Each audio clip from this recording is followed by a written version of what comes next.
വിവാദ പ്രസ്താവനയുമായി Donald Trump. നവംബറിൽ നടക്കാനിരിക്കുന്ന US പ്രസിഡന്റ് തിരഞ്ഞെടുപ്പിൽ താൻ പ്രസിഡന്റായാൽ പിന്നീട് വോട്ട് ചെയ്യേണ്ടി വരില്ല എന്ന് ഡൊണാൾഡ് ട്രംപ്. ഈ വിവാദ പ്രസംഗം ട്രംപിനെ വീണ്ടും പ്രതിരോധത്തിലാക്കുകയാണ്. രാജ്യത്തെ ക്രിസ്ത്യൻ സമൂഹത്തെ അഭിസംബോധന ചെയ്തുകൊണ്ട് നടത്തിയ പ്രസംഗത്തിലായിരുന്നു ട്രംപിന്റെ പരാമർശത്തിനെതിരെ വ്യാപകമായി വിമർശനങ്ങളാണ് ഉയരുന്നത്. ക്രിസ്ത്യാനികളെ പുറത്തിറങ്ങി നിങ്ങൾ വോട്ട് ചെയ്യുക. ഇപ്പോൾ നിങ്ങൾ വോട്ട് ചെയ്യുകയാണെങ്കിൽ പിന്നീട് ചെയ്യേണ്ടതായി വരില്ല. എന്തുകൊണ്ടാണെന്ന് അറിയുമോ? ഇവിടെ എല്ലാം ശരിയാകും. ഇനി നിങ്ങളോട് വോട്ട് ചെയ്യേണ്ട സാഹചര്യം ഉണ്ടാകില്ല. റിപ്പബ്ലിക്കൻ മുൻ പ്രസിഡന്റ് വെള്ളിയാഴ്ച രാത്രി ഫ്ലോറിഡയിലെ വെസ്റ്റ് ഫാം ബീച്ചിൽ തീവ്ര വലതുപക്ഷ ക്രിസ്ത്യൻ അഭിഭാഷക ഗ്രൂപ്പായ ടേണിംഗ് പോയിന്റ് ആക്ഷൻ സംഘടിപ്പിച്ച റാലിയിൽ പറയുകയായിരുന്നു. ട്രംപിന്റെ പരാമർശങ്ങൾ ഉടൻ തന്നെ വിവാദമാവുകയും നിരവധി പേർ വിമർശനങ്ങളുമായി ഉന്നയിച്ചുകൊണ്ട് രംഗത്ത് വരികയും ചെയ്തു. വീണ്ടും തിരഞ്ഞെടുക്കപ്പെട്ടാൽ ട്രംപ് വൈറ്റ് ഹൗസ് വിടാൻ ഒരിക്കലും തയ്യാറാകില്ലെന്നാണ് പ്രധാന വിമർശനം. അമേരിക്കയെ ഒരു ക്രിസ്ത്യൻ രാജ്യമാക്കാൻ ട്രംപ് ശ്രമിക്കുന്നു എന്ന തരത്തിലുള്ള വിമർശനങ്ങളും ശക്തമാണ്. ട്രംപ് ജനാധിപത്യത്തിന് ഭീഷണി ഉയർത്തുന്നു എന്ന് ഡെമോക്രാറ്റിക് പാർട്ടി വക്താക്കൾ അറിയിച്ചു.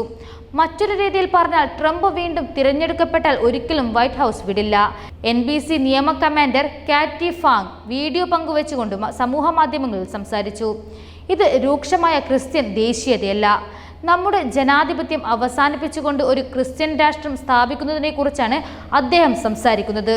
ഭരണഘടന പൗരാവകാശ പ്രവർത്തകരായ അറ്റോർണി ആൻഡ്രൂ ഡീൽ എക്സിൽ കുറിച്ചു. വൈറ്റ് ഹൗസിൽ രണ്ടാമതായി 4 വർഷം കൂടി നൽകിയാൽ 1-ാം ദിവസം തന്നെ സ്വച്ഛാധിപതിയാകുമെന്ന് ട്രംപ് മാസങ്ങൾക്ക് മുമ്പ് തന്നെ പ്രഖ്യാപിച്ചിരുന്നു.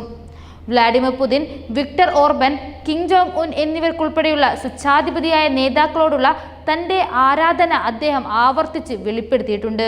2-ാം ലോക യുദ്ധത്തിന്റെ ഹോളോകാസ്റ്റിൽ 6 ദശലക്ഷം ജൂതന്മാരെ കൊലപ്പെടുത്തിയ നാസി ഭരണകൂടവും അഡോൾഫ് ഹിറ്റ്ലറും ചില നല്ല കാര്യങ്ങൾ ചെയ്തു എന്ന് ട്രംപ് ഒരിക്കൽ പറഞ്ഞതായി ഒരു മുൻ വൈറ്റ് ഹൗസ് സഹായി റിപ്പോർട്ട് ചെയ്തിരുന്നു.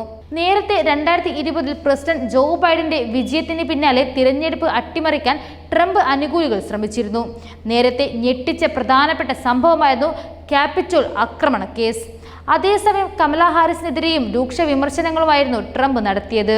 അമേരിക്കൻ പ്രസിഡന്റ് പദവിയിലേക്ക് മത്സരിക്കുന്ന ഡെമോക്രാറ്റിക് സ്ഥാനാർത്ഥി കമലാ ഹാരിസ് യഹൂദ വിരോധിയാണെന്ന് ആരോപിച്ച് റിപ്പബ്ലിക്കൻ സ്ഥാനാർത്ഥിയായ ഡൊണാൾഡ് ട്രംപ് രംഗത്തെത്തി. കമല നവജാത ശിശുക്കളെ കൊലപാതകത്തിന് അനുവാദം നൽകുന്നുണ്ടെന്നും ട്രംപ് ആരോപിച്ചു. ദക്ഷിണ ഫ്ലോറിഡയിൽ നടന്ന ഒരു മതപരിപാടിയിലാണ് ട്രംപിന്റെ ഈ ആരോപണം. അവർക്ക് ജൂതന്മാരെ ഇഷ്ടമല്ല, ഇസ്രായേൽ ഇഷ്ടമല്ല, അതങ്ങനെയാണ്, അങ്ങനെ തന്നെ ആയിരിക്കുമെന്നുമായിരുന്നു ട്രംപിന്റെ പ്രസംഗം. ബുധനാഴ്ച US കോൺഗ്രസിൽ ഇസ്രായേൽ പ്രധാനമന്ത്രി ബെഞ്ചമിൻ നെതന്യാഹു പ്രസംഗിച്ചിരുന്നു. എന്നാൽ ഈ ചടങ്ങിൽ കമലയ്ക്ക് പങ്കെടുക്കാൻ സാധിച്ചില്ല. ഇതിന്റെ പശ്ചാത്തലത്തിലാണ് കമലയ്ക്കെതിരെ ട്രംപ് ആരോപണമായി രംഗത്തെത്തിയത്. ജോ ബൈഡൻ പ്രസിഡന്റ് തിരഞ്ഞെടുപ്പിൽ നിന്നും പിന്മാറിയതിനെ തുടർന്ന് മത്സര രംഗത്തെത്തിയ കമല വിവാഹം കഴിച്ചതും ഒരു ജൂതനെയാണ്. ഇപ്പോഴിതാ ഡൊണാൾഡ് ട്രംപ് വീണ്ടും വിവാദ പ്രസംഗങ്ങളിലും വിവാദത്തിലുമായിരിക്കുകയാണ്.